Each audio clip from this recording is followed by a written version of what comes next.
larger. Volunteers look for them every year through a program at the zoo called Cascades Pika Watch. They are the cutest. I love their little ears. And their big ears. They're like little hamsters. And yeah, squeak. Yeah. And the way they just gobble up the greens. Yeah. Okay. Well, we could look at that all day. But we could. We've got weather to get to. We do. Yes. A lot to break down because we're in that transitional month where everything is up for grabs. And that's likely what we'll continue to see over the next several days. So earlier this morning, we saw a lot of that fog layer start to diminish, the sunshine returning, temperatures rebounding after we dropped to a bone-chillingly cold conditions. So this roller coaster ride is just expected to continue to take us into the weekend and much of next week.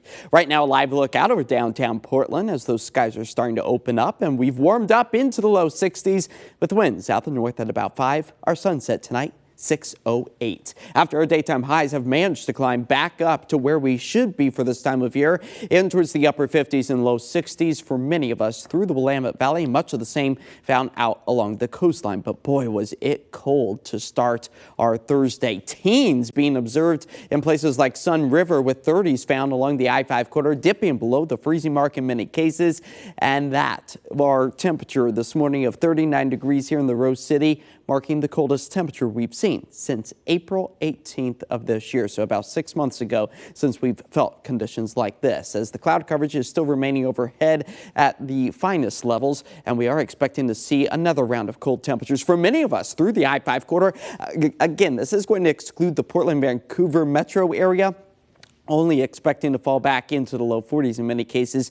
So if you've got those sensitive plants outdoors, make sure to bring them in or cover them up. As a warming trend for those early morning lows are expected by Saturday into Sunday as we get back up into the mid 50s. And that's all due to an atmospheric river developing over the Pacific and taking aim at western Oregon and southwest Washington as we approach Friday night into Saturday, Sunday, and much of next week. So these green dots, that's where a minor atmospheric river is a potential as we work our way through the next several days. Again, low impact as far as any potential for damage or anything like that. Not in the cards, but we will likely be seeing a super soaker event start to take shape. We'll time it out here with the Futurecast. There you go, the cloudy skies that still remain for some of us as we increase the cloud coverage for the start of the day tomorrow. Patchy fog possible, but likely going to be clearing out much sooner because of strong easterly winds that could potentially gust close to 30 miles per hour. Those winds die back by tomorrow evening. That's when the wet weather really starts to ramp up. Those yellows and oranges a good indication of the heaviest of the downpours.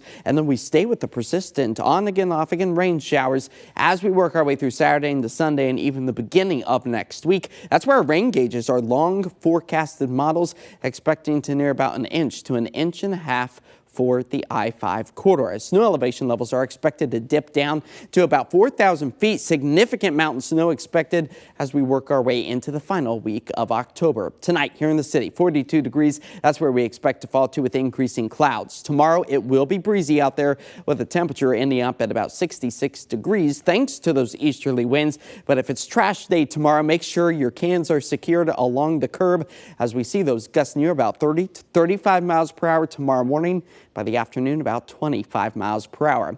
As we are now just 1 week away from Halloween night, on average, we typically see a temperature of about 58 degrees and about a 52% chance of seeing rain on that day. And for those trick-or-treaters, some of our forecast models depicting the chance for a few on-again, off-again rain showers as we cool back into the 40s.